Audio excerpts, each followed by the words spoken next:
O que talvez seja o maior anúncio da década do entretenimento e do cinema, assim, promete praticamente chacoalhar uma indústria inteira e mudar a nossa perspectiva e a forma que a gente consome tanto conteúdo quanto arte de uma forma drástica nos próximos anos. E além disso, vai transformar a Netflix, que já é uma gigante do streaming, em uma das maiores gigantes no mercado de mídia e entretenimento.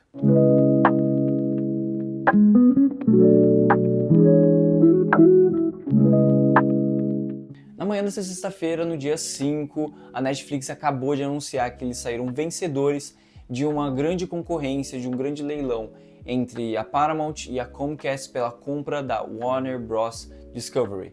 E eles conseguiram fechar essa compra aí por 83 bilhões de dólares. Esse número varia, né, porque foi em compras de ações. Então, em alguns lugares vão dar 70, 80, por aí. Mas o total vai dar mais ou menos 83 bilhões de dólares. Mas calma, gente, não quer dizer que agora eles fecharam esse contrato que amanhã Harry Potter, Game of Thrones vão começar a aparecer aí na Netflix. Não é assim que funciona, tem muita coisa para rolar ainda. A compra está enfrentando uma repulsa absurda entre os especialistas, críticos e vários sindicatos, que aí saíram na última semana soltando notas, soltando críticas a isso tudo, e isso vai gerar com que agora vai entrar para a parte política, né, que é realmente a parte que vai definir se isso vai poder acontecer ou não. Como qualquer aquisição de uma grande empresa nos Estados Unidos, você precisa passar por um esquema ali, né, por um processo regulatório que é muito rigoroso, até na teoria, né, é muito rigoroso. E dentro disso eles vão precisar decidir se essa aquisição da Netflix, da Warner, pode ser considerado um monopólio ou não. Um grande exemplo disso foi mais ou menos o que aconteceu entre a Disney e a Fox há mais ou menos uns 10 anos atrás, que foi um grande caso disso e no final não configurou, na opinião desse processo regulatório, como um monopólio. Um detalhe aqui, turma, eu gravei esse vídeo antes da oferta da Paramount por cento e tantos bilhões de dólares, né? A Paramount aí trouxe uma oferta hostil, que é basicamente quando a Paramount atravessa um negócio e traz uma oferta ela mesmo não podendo, mesmo que a Warner não possa negociar, talvez aí forçando que a Warner mele esse contrato, mele esse acordo com a Netflix. Como eu falei, gente, tem muita água para rolar ainda por conta dessa história do monopólio, por conta da história da Paramount ainda que vem reclamando muito sobre a forma que a Warner negociou com a Netflix, então tem muita água para rolar ainda, tá, turma? Aqui, gente, trata-se de um caso que é um pouco mais delicado, porque a gente está falando de uma plataforma de entretenimento e em streaming que está comprando um estúdio de cinema, que tem canais dentro dele como CNN, TNT e TBS, né, que também, por exemplo, tem isso também, mas esses outros canais eles vão ser um spin-off, só para vocês entenderem. A Warner Bros. Ela tem tanto o estúdio quanto a sua rede de canais de televisão, que são esses que eu citei. E essas redes de canais de televisão não vão ser incluídas nesse processo de compra. Eles vão virar um spin-off e podem ser compradas por outra empresa, pela Paramount que seja. Já o estúdio de cinema, toda aquela estrutura que a Warner tem voltada a cinema, voltada aos grandes lançamentos, isso vai ser da Netflix se tudo correr bem. Mas por que isso pode configurar monopólio? Deve ser porque a Warner é simplesmente dona de mais de 140 mil minutos de conteúdo só na HBO Max. Deve ser só por isso. É uma coisa absurda o nível de franquias, conteúdo, estrutura que a Warner tem. E se a Netflix compra algo nesse sentido, eles vão virar um monopólio, pelo menos ali no setor de streaming. É praticamente um monopólio. E você vai ter um monopólio tanto dos serviços, da mão de obra e de vários outros setores que vão ser afetados por essa compra. E com isso, turma, a Netflix basicamente se tornaria o maior conglomerado de mídia e entretenimento do mundo, superando a Paramount, superando aí a Disney, o que tornaria a empresa maior do que já é. E é claro que é uma jogada completamente defensiva da Netflix para conseguir se proteger tanto da Warner quanto de Disney, Paramount, porque agora eles não dependem mais apenas das suas produções, que eles dependem de produtoras para fazer, por exemplo, como Stranger Things, Round 6 e outras séries. Agora eles vão ter o seu estúdio próprio, a sua estrutura própria para produzir, a estrutura tanto dos estúdios da HBO quanto dos filmes da Warner. Por isso que a HBO lá atrás, gente, ainda assim tem aquela estrutura tão robusta de séries que parecem ser feitas em estúdios de cinema mesmo, cinemão, brabo, algo que a HBO fazia lá do início, e por isso que a HBO virou sinônimo de qualidade. Agora a Netflix vai ter toda essa estrutura e toda essa gama para eles. Então quando a Netflix compra a Warner, gente, ela não está comprando só as franquias, é muito mais do que isso, é toda uma estrutura, é todo um ecossistema que a Warner demorou 100 anos para construir. É um ecossistema de 100 anos que a Netflix não chega nem perto de ter. Então dentro desse sistema, dentro desse estúdio, a Netflix fica extremamente confortável e tem tudo ao seu dispor. Porém, o que muda, gente, é a visão de quem está comandando esse estúdio de cinema, que no caso, quem estava comandando antes era o David Zaslav, que não era, não vou falar, não era das grandes maravilhas do mundo, porém era um cara que valorizava a experiência de ir às salas de cinema, que não achava que você tinha que lançar as coisas direto para o streaming, que você tinha que ter experiência de cinema para ver o filme em sua completude. Porém, agora quem está adquirindo é a Netflix, que o seu fundador já disse abertamente ser contra as experiências de ir ao cinema. Diz que é uma experiência ultrapassada, que as pessoas não querem mais isso. E é assim, é uma afirmação que ele tira, sei lá de onde, né? De falar que as pessoas não querem mais ir ao cinema, né? Ele não tem essa afirmação na ponta da língua, ele simplesmente afirma aos céus. Essa compra deu certo, gente, porque a Warner entendeu que a Netflix era a melhor opção.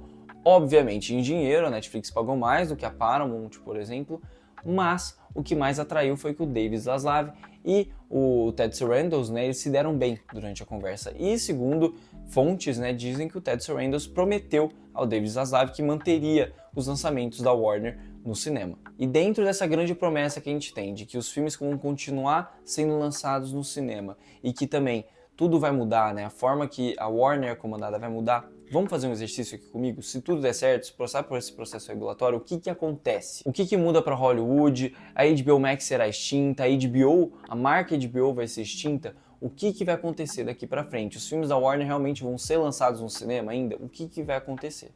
E essas dúvidas, gente, passaram essa semana inteira enquanto eu estudava, eu ficava vendo aqueles grandes especialistas olhando aquele Titanic vindo na direção do iceberg como se fosse afundar, aquele desespero, um monte de TikToker desesperado, o cinema vai acabar, meu Deus do céu, o que está acontecendo, aquele drama todo, e realmente, o que vai acontecer? Hoje eu tô para falar aqui para vocês a real, é 8 e nem 80. Aqui, gente, sempre tem um meio termo, as coisas não são tão feias quanto parecem, apesar de serem sérias. E diante de algumas declarações do Ted Sarandos, né, o CEO da Netflix, a gente consegue pescar algumas pistas de para qual caminho a Warner deve seguir caso tudo dê certo para a Netflix.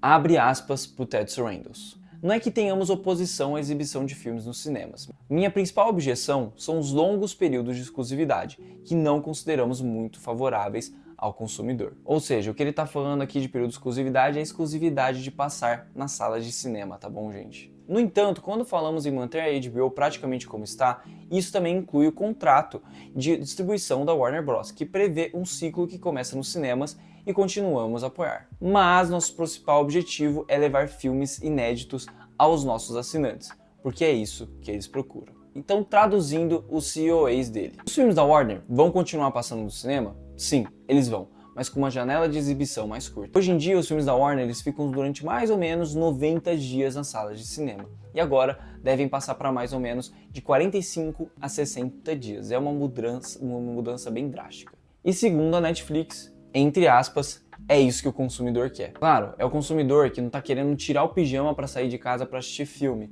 Mas e o outro lado? E os consumidores que querem continuar indo ao cinema? Esses outros 50% talvez? Será que ele não está considerando isso? Será que ele está simplesmente esquecendo dessa galera que vai precisar correr em 45 dias para conseguir ver e ter a experiência desse filme no cinema? Será que vai ser isso? E o grande ponto aqui é, gente, não só é o público que fica mal com essa, são as salas de cinema. Esses 15 dias, 30 dias que as salas de cinema vão perder de exibição, pode trazer um grande malefício para essas salas de cinema. Pode ter certeza, eu estou cravando aqui. Se isso acontecer mesmo, muita sala de cinema vai fechar, porque 15 dias a menos de lucro é muita coisa. Enquanto isso, a HBO Max deve realmente ser extinta, gente. Não faz sentido a Netflix manter dois streamings ao mesmo tempo que competem entre eles. Deve ser tudo na mesma casa ali da Netflix. Mas a marca HBO, essa sim, não vai morrer.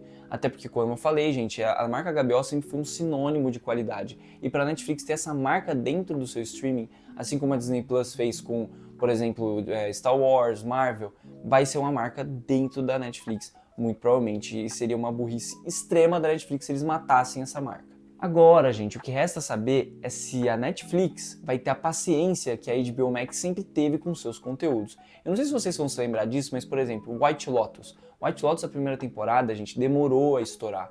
E a HBO Max confiou. Falou assim, deixa lá, deixa ela surtindo efeito, a gente já garante uma segunda temporada, até que, pau, estourou a segunda temporada, todo mundo assistiu. Já a Netflix tem uma coisa diferente, a Netflix é simplesmente focado em resultado, focado no tal do algoritmo. HBO Max, a HBO no geral, nunca foi com base no algoritmo, sempre foi com base na qualidade. Será que a Netflix vai manter a HBO dessa forma? Essa é a grande dúvida. Será que eles vão manter esse nível de atenção com os artistas? Vão ter, por exemplo, a Netflix, a gente sabe que leva os artistas de uma forma assim, diretores, por exemplo, de uma forma bem na rédea, tem que ser com câmeras específicas, tem que ser com roteiros mais expositivos, roteiros mais diretos. Já a Warner dá mais liberdade. Como será que vai ser essa relação Netflix, Warner e artistas agora? Será que isso vai mudar? Essa é a grande dúvida que me assusta. Por exemplo, gente, a Warner vinha de um 2025 excelente, com filmes incríveis sendo lançados, assim, com uma bilheteria impressionante. É o estúdio que mais lucrou esse ano domesticamente. Teve filmes como Pecadores, Uma Batalha Após a Outra, que vão estar presentes aí no Oscar, né, com certeza. Teve filmes como Weapons, Superman, que foram muito bem também nas salas de cinema. E assim, o que será que vai acontecer? Será que a Warner vai ter essa liberdade ainda de investir em, por exemplo, filmes independentes, filmes que fogem de reciclagens? Então é muito essa a dúvida que surge. E assim, gente, eu não tô aqui pra ficar criticando Netflix, eu não tô aqui pra ficar criticando Warner sobre essa decisão. No final, eu tenho um carinho enorme pela Warner, pelos seus 100 anos, pelo que representa o cinema. Eu tenho um carinho enorme por algumas coisas que a Netflix faz. A Netflix traz conteúdos muito legais aqui. Por exemplo, trouxe Train Dreams esse ano, que é um baita filme independente legal. E eu não vou ficar aqui derrubando, só criticando. Não é sobre isso, mas é sobre os artistas. Como os artistas vão sobreviver a isso? Os artistas vão continuar sendo valorizados? Vão ser valorizados pela Netflix? As salas de cinema vão ser valorizadas pela Netflix? Esse é o grande ponto. É manter a arte viva, é manter os artistas vivos. E eu acho que vão. Eu sempre sou um cara que procura ser mais positivo quando o papo é força do artista. Eu sempre acho que o artista é aquele cara, principalmente gente que ama cinema, é aquele cara que não desiste, não vai simplesmente assim, falar, Netflix faz o que você quiser comigo. Fincher, Scorsese nunca fizeram isso com a Netflix e não vão fazer agora. E assim, gente, pode me chamar de purista, mas a experiência da sala de cinema sempre vai ser única. A gente sempre vai ter o mercado para isso, o público sempre vai procurar isso. Sempre vai dar uma saudadezinha de ir no cinema, uma hora ou outra. As salas de cinema não vão morrer. Talvez o consumo muda, mas não vão morrer. E como eu falei, a experiência de ir na sala de cinema é o que traz a experiência completa do que é assistir um filme. E, gente, sinceramente, agora a minha maior vontade, depois de todas essas notícias, toda essa semana super conturbada no mundo do cinema, a minha vontade é pegar uma pipoca, ir para uma sala de cinema e assistir um filme quietinho, só observando toda essa treta acontecer e acabar logo de uma vez.